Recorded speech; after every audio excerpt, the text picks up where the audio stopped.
Dávajte si pozor na tuňakové konzervy, keď ich konzumujete, pretože tuňak obsahuje vysoké množstva metylortute, čo je vysokotoxická forma ortute. Ľahko sa vstrebáva do tela a spôsobuje otravu celého tela.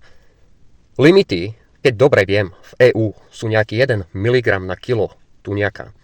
To je jedno, či je to vysoký, nízky limit, pretože ortuť je najtoxickejší neradioaktívny prvok chemický. A neexistuje bezpečné množstvo ortute.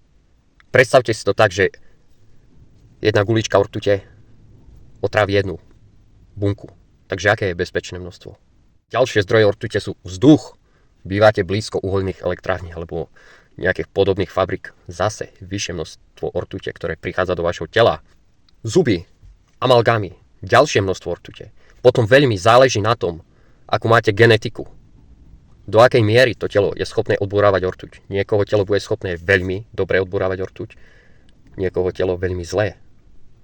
Takže nikdy neviete, kedy vás to chytí, kedy vás to skolí a do akej miery zaťažené telo máte tou ortuťou. Selen je jedna z vecí, ktorá zmierňuje alebo napomáha telu, ktoré je zaťažené ortuťou. Pretože selenoenzymy sú značne blokované. Čiže na selene závislé enzymy sú blokované ortuťou. A preto, aj keď ja hovorím stále o doplnkoch výživa, že je základ, pretože vy neviete, aké vplyvy všelijaké na vaše telo má prostredie a neviete, čoho máte dosť, ale čoho nemáte dosť.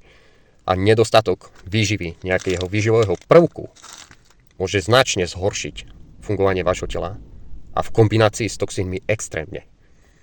Ďalšia vec, lipová kyselina, opäť značne napomáha telu odburávať alebo zmierňovať tie efekty akéhokoľvek príjmu ortuti, pretože ortuť nie je potrebná pre telo a je to extrémne toxický chemický prvok. Tento doplnok www.janilabs.com, tam si ho môžete objednať.